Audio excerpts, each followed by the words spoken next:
Bien, premièrement, je veux juste remercier toutes les femmes qui sont venues ici et la ministre de l'Agriculture, la ministre Bibeau, qui, par elle-même, l'a mentionné auparavant. Elle prend le temps, dans chaque région qu'elle visite, de rencontrer des femmes en agriculture. And I'll just repeat this in English. We've met today with, I'll call them 6 women leaders in agriculture, to hear what issues and barriers they're facing. And Minister Bibeau, who took the time to come to the riding, to Glengarry Prescott Russell, has been doing this, according to her own words. I didn't know, but she has, meeting with women groups across Canada, just to hear what the issues are. And comme père, un des enjeux majeurs que j'ai entendu aujourd'hui des femmes, pour ceux et celles qui ont des enfants, c'est l'accès à des services de garde. Puis, avant d'avoir un enfant, j'aurais dit, je ne comprends pas cet enjeu-là. Je le comprends réellement parce que c'est difficile d'avoir des services de garde, surtout dans les milieux ruraux. Et je suis contente de l'avoir entendu. On a entendu plein d'autres enjeux, mais je croyais que c'était important de prendre l'occasion. Et je tiens à remercier chacune d'entre elles qui sont venues ici parler des enjeux. Et on est réunis ici dans cette salle, puis on ne peut pas remarquer toutes les photos des hommes en haut là. Puis ce qu'on essaie de faire, c'est de promouvoir des femmes dans des positions de leadership, mais c'est aussi reconnaître que les réalités pour les femmes sont différentes. Et l'accès aux services de garde, on en a parlé. Puis je pense que avoir entendu cette conversation-là, pour moi, c'était informel. C'était, comment je pourrais dire ça, c'était, ça va m'aider à faire mon emploi comme député. Et je le sais que Mme Bibeau va militer encore au cabinet pour s'assurer qu'il y a une forte voix rurale. Puis je pense que peut-être j'inviterai Mme Bibeau à dire quelques mots. Puis après ça, on va inviter les questions. Vous savez, vous me connaissez, c'est informel ici. Là. Fait que, Mme Bibeau, je vous invite. Merci Francis. Merci d'avoir organisé cet événement avec des femmes extraordinaires. Vraiment des leaders dans le secteur de l'agriculture. Elles portent toutes plusieurs chapeaux. Productrices pour la plupart, pas toujours qui viennent de familles de producteurs. Hein. C'est intéressant aussi de voir que la relève, ça se prend à l'intérieur de la famille, mais il y a aussi beaucoup d'intérêt des gens qui viennent de l'extérieur. Des femmes qui ont des rôles aussi ou des emplois en finance ou des emplois en sciences. Et qui mènent des associations communautaires, des regroupements de femmes. Alors, vraiment des femmes très, très inspirantes que j'ai rencontrées aujourd'hui. Comme première femme ministre de l'Agriculture au Canada, c'est important pour moi. Je m'en fais même un devoir et une fierté de toujours être là pour plaider pour les femmes et les jeunes. Un sujet qui revient souvent à l'ordre du jour, c'est l'accès à la terre, l'accès à la propriété, au financement. Évidemment, c'est un enjeu qui est significatif. Hein. Les terres coûtent cher, sont difficiles à acquérir, mais il y a des défis encore plus particuliers quand c'est une femme qui se présente devant le banquier. Et c'est des barrières qu'on pourrait croire qui sont tombées au fil des ans, mais qui existent encore. Ce besoin ou comment dire, les femmes méritent totalement la reconnaissance de leurs compétences et de leur travail. Et j'ai de la difficulté à m'expliquer pourquoi en 2021, on doit encore parler de ça, mais oui, on doit encore en parler.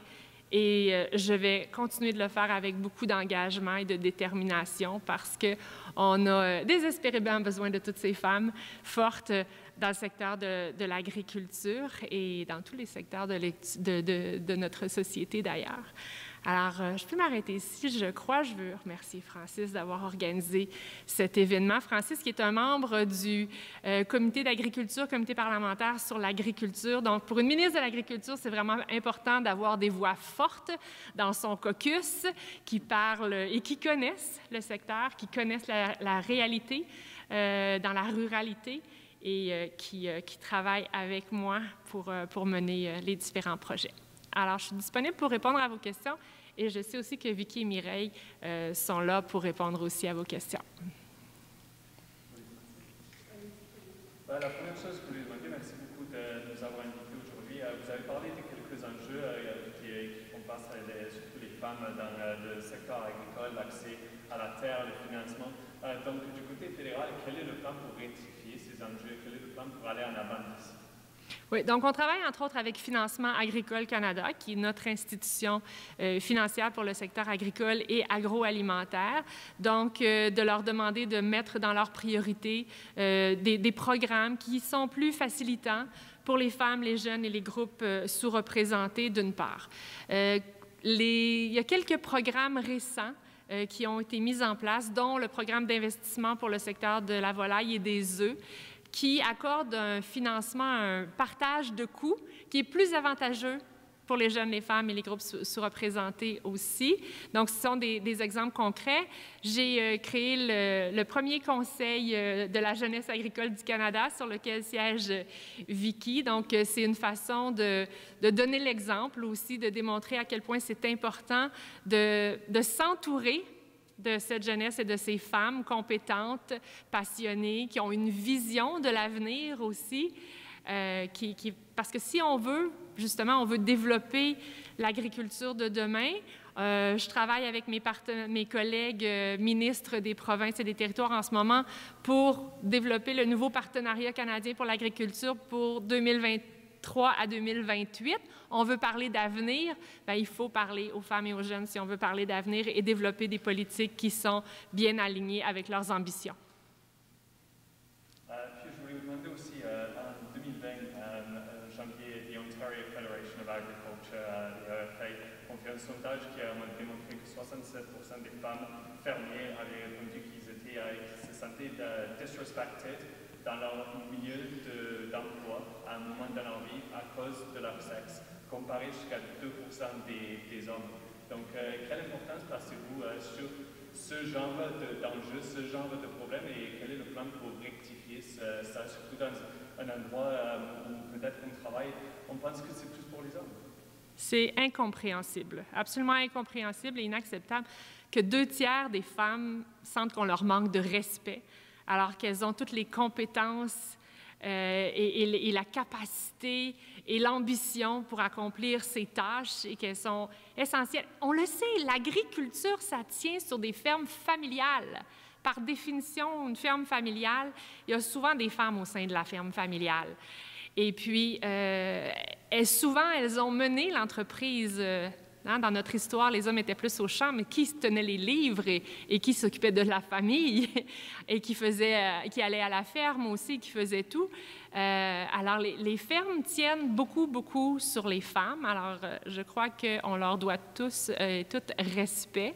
Et c'est important de se le rappeler et c'est important de ne pas le tolérer. Si on est témoin de quelque chose, de le nommer. Souvent, les changements commencent par nommer.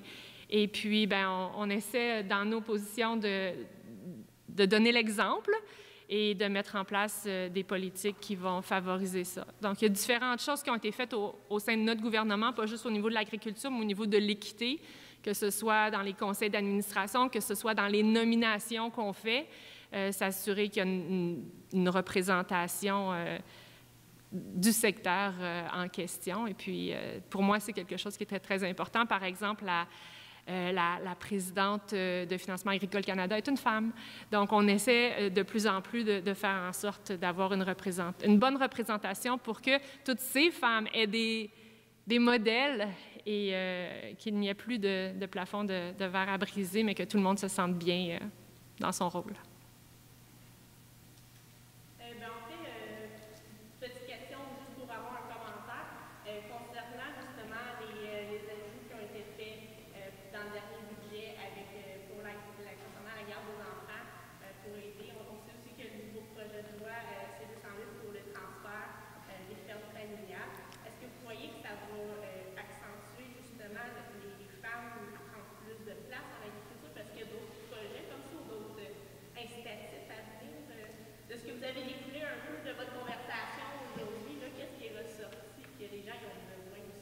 Bien, deux beaux exemples. Donc, cette nouvelle loi qui est déjà en vigueur, qui facilite le transfert intergénérationnel. avec des conditions fiscales équivalentes à un transfert avec une personne étrangère, d'une part, et d'autre part, cet investissement majeur là, pour que partout à travers le pays, les familles aient accès à des services de garde. Et pour ma part, justement, suite à ces rencontres-là, le sujet du service de garde revient toujours parce que quand on travaille à la ferme, c'est pas du lundi au vendredi de 9 à 5. Donc, et en ruralité, on ajoute aussi le défi au niveau de l'éloignement des services de garde aussi. Donc, dans nos discussions au niveau fédéral qu'on va avoir avec chacune des provinces, c'est certainement un élément qu'on va amener pour que ce soit considéré par les différentes provinces dans la façon dont ils vont mettre en place les services de garde. On a beaucoup d'aide aussi à l'entrepreneuriat féminin et ça inclut le secteur agricole, donc beaucoup de programmes. D'ailleurs, il y a déjà 2 ans, on avait lancé le programme pour les femmes en agriculture et puis on avait mis $1,5 milliard de capital pour être prêté. Et en moins d'une année, on avait agrandi le programme jusqu'à plus que $1 milliard. Donc, ça démontre à quel point c'est important. Et ce programme-là, au-delà du financement, apportait aussi une aide professionnelle, du mentorat, donc ce genre de services additionnels. Donc, moins de frais administratifs et cet argent-là était réinvesti dans l'aide professionnelle.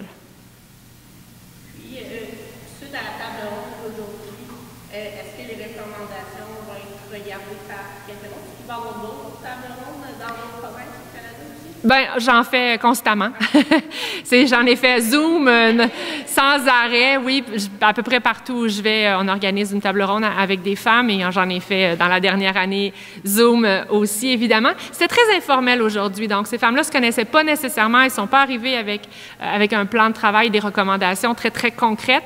L'important pour moi, c'est vraiment de ressentir leur réalité, de comprendre leur réalité, d'accueillir des recommandations. Souvent, les recommandations vont venir plus tard aussi. Elles vont reprendre contact avec moi parce que ça va germer de cette discussion-là.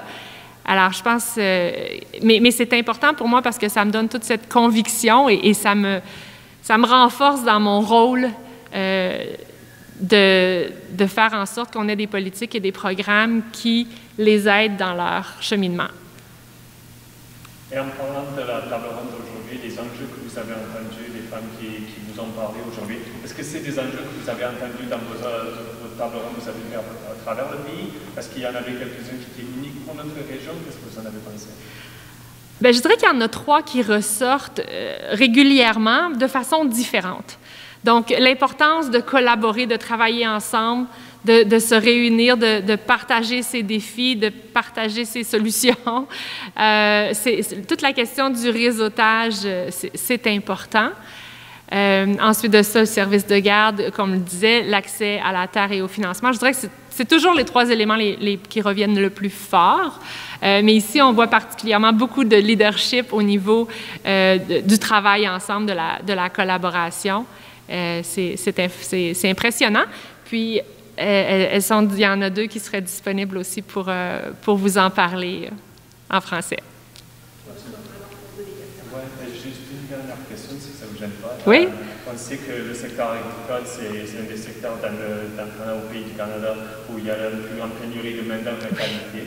Donc, est-ce que vous pensez que c'est les enjeux de travail que vous essayez de faire en ce moment, est-ce que c'est juste pour aider les femmes qui sont déjà dans le secteur agricole ou est-ce que c'est pour débattre des barrières peut-être pour encourager plus de femmes à rentrer là-dedans? Est-ce que ça, c'est une solution viable pour aider avec cette pénurie de main-d'œuvre de qualité?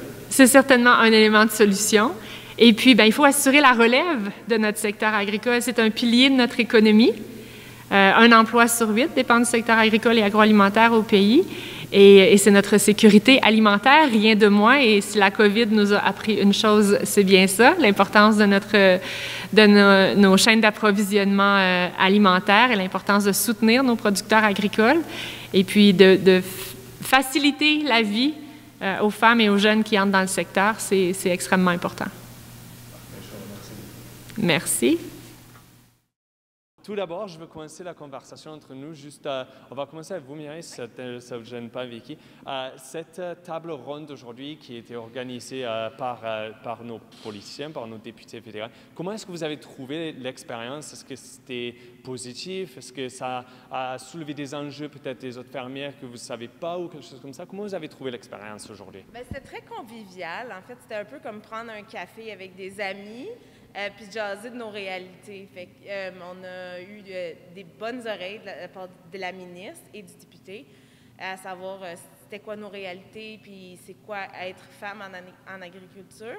Mais c'était surtout juste de bonnes discussions franches, à savoir qu'est-ce qui se passe dans nos quotidiens, puis c'est quoi nos défis, ce genre de trucs-là. Mais c'était pas quelque chose de super encadré. Puis c'était agréable de justement avoir des discussions moins encadrées avec nos politiciens. Et si, comme on dit en bon français, vous pouvez nous donner un peek behind the curtain, quels sont certains des enjeux qui ont été soulevés aujourd'hui ou peut-être des problèmes dans la région que nos députés pourraient peut-être travailler dessus? Quels sont vos problèmes à vous-même? Un peu d'un témoignage aussi. Bien, de mon côté, comme j'ai apporté autour de la table, je suis une des chanceuses qui œuvre dans un milieu agricole, mais majoritairement féminin. Donc, j'ai peut-être pas la même réalité que d'autres dans la région qui œuvreraient dans des milieux majoritairement masculins. J'ai beaucoup de compatriotes, mes voisins qui sont dans la même production sont en fait des voisines. Puis j'ai une banquière, j'ai ma meunerie, c'est une femme qui la gère.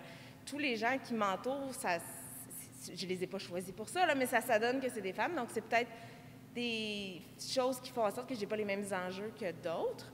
Mais on a beaucoup discuté d'enjeux par rapport au financement, à l'accès à la terre, ce genre de trucs-là, et d'équité dans les relations pour les femmes qui sont représentantes de compagnies ou qui font du service. Comment ça peut être difficile de rencontrer des clients. Pas nécessairement que les clients sont violents ou quoi que ce soit, mais c'est une question de sentiment d'insécurité face à devoir aller cogner une porte non annoncée. Puis on a beaucoup parlé de services de garde, je veux pas. Je pense pas que ce soit une problématique nécessairement que agricole. Elle est agricole, mais elle est rurale en général, qu'on soit du milieu agricole ou non. Et du côté de votre parcours aussi, vous dites que vous êtes chanceuse parce que vous n'avez pas les mêmes enjeux en ce moment, mais à travers votre vie jusqu'à ce point-ci, est-ce que ça a toujours été quelque chose comme ça? Vous avez eu d'autres expériences? Est-ce que c'est le ferme familial pour vous? Comment ça s'est passé, l'acquisition de la terre, comme on dit? Oui, ça va être long. J'ai commencé mon parcours comme représentante pour une coop où j'ai rencontré des clients. Donc, j'ai eu ce bagage-là de devoir rencontrer des clients qu'on ne connaît pas puis se sentir inconfortable, ce truc-là. Donc, j'ai ce bagage-là derrière moi. J'ai quitté cet emploi-là pour acheter mon verger et retourner aussi à la ferme avec mes parents. Donc, j'ai 2 entreprises agricoles complètement différentes qui sont des milieux complètement différents. Donc, c'est juste ma dynamique personnelle que je pige un peu partout. Là. C'est juste la façon que ma vie a assez menée à date. C'était pas prévu comme ça, mais c'est comme ça que ça a donné. Et c'est pas une mauvaise chose non plus. C'est pas une mauvaise chose. Et Vicky, en termes de ce qui a été discuté aujourd'hui, quelle importance placez-vous sur les conversations comme ceci et qu'est-ce que vous allez pouvoir amener de cette conversation à votre travail au quotidien? Absolument. Je pense qu'aujourd'hui, notre discussion, c'était le parfait exemple. On en a parlé souvent, mais un parfait exemple de collaboration. On a besoin de respect, on a besoin d'ouverture d'esprit. Mireille l'a mentionné, on a besoin d'équité. Pour moi, c'est une des raisons pour laquelle j'ai lancé le réseau des femmes en agriculture de l'Est ontarien. C'est pour encourager les femmes à prendre leur place. Puis, on ne veut pas avoir un dialogue nécessairement seulement entre les femmes. Là, on veut encourager les femmes à prendre leur place de leader dans la communauté agricole en général pour promouvoir justement l'équité. Alors vraiment, pour moi, c'était un parfait exemple de voir 6 femmes qui ne se connaissaient pas auparavant, puis en 1 heure, de voir les liens qui se sont tissés entre ces femmes-là. Pour moi, mon travail est accompli, puis ça m'énergise pour les années à venir. Et en regardant sur la pointe de presse qu'on a eue à la fin, au début pour moi, la ministre de l'Agricole avait beaucoup de bonnes choses, de belles choses à dire sur les plans à l'avenir du côté fédéral. Est-ce que on va commencer avec Vicky et puis je viendrai à vous, Mireille. Est-ce que vous pensez que c'est assez et quel genre de timeline est-ce que vous aimeriez voir? Parce que c'est beau de faire des promesses, mais il faut que ça devienne une réalité. De deux côtés, pour commencer, je vais être honnête, mes connaissances du fédéral, des promesses fédérales et tout, sont pas excellentes. Mais je pense que il y a un désir de comprendre, un désir de faire une différence. Mais il faut aussi pas attendre que nos gouvernements fassent tout le travail. C'est aussi à nous, que ce soit en termes d'équipe, en termes d'entreprise, de faire une partie du travail. Donc, je pense que, encore là, ça revient à la collaboration. Je pense que c'est en ayant ces discussions-là, nos ministres font le mieux qu'ils peuvent avec les connaissances qu'ils ont. Des fois, c'est certain qu'il peut y avoir des flémèches, des malentendus ou des idées ou des opinions qui ne s'alignent pas. Mais je pense qu'encore là, c'est d'être ouvert, d'avoir ces discussions-là. Puis j'ai entendu cette citation-là en anglais, mais c'est be tough on issues, but be soft on people. Puis je pense que ça, c'est important de se le rappeler aussi, là. Je pense qu'on fait tous, on essaie tous de faire une différence pour le meilleur. Et Mireille, qu'est-ce que toi, tu en penses de ce que tu as entendu aujourd'hui? Surtout, on a soulevé le point, mais le manque de main-d'œuvre qualifiée, surtout dans le domaine agricole, est-ce que c'est quelque chose qui vous affecte? Et qu'est-ce que vous aimeriez voir en termes de travail du côté fédéral, du côté gouvernemental et politique pour essayer d'améliorer les conditions de votre travail et le secteur dans lequel vous travaillez?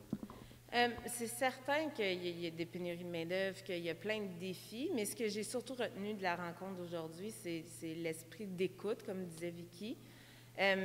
Puis le gouvernement en place, puis notre député local nous a démontré dans le passé qu'ils écoutent. Est-ce qu'ils font tout ce qu'on aimerait faire? C'est impossible. Mais je pense qu'il y a certains points qui ont été amenés dans le passé, puis ils ont travaillé à nous donner quelque chose. Que ce soit la loi 208 qui vient de passer sur le transfert des fermes. C'est un exemple qui montrait que le gouvernement est à l'écoute du fait que faire un transfert de ferme apparenté était plus difficile et moins avantageux fiscalement que de le vendre à un étranger, ce qui fait aucun sens dans le milieu agricole. Puis ils ont travaillé et ils ont changé la loi. Donc je pense que des tables rondes comme ça permettent de semer des graines et puis d'être capable de dire que oui, il y a telle chose et telle chose qui pourrait être améliorée. Ils ramènent ça autour de leur table, puis souvent, il arrive des petites initiatives qui peuvent faire la différence, veut pas. Là. Parfait. Mais mesdames, je vous remercie beaucoup pour votre temps aujourd'hui et félicitations sur une belle rencontre et j'espère qu'on puisse bouger, aller en avant dans une façon plutôt prompte, comme on dit en bon français. Merci. Merci beaucoup. Avec plaisir.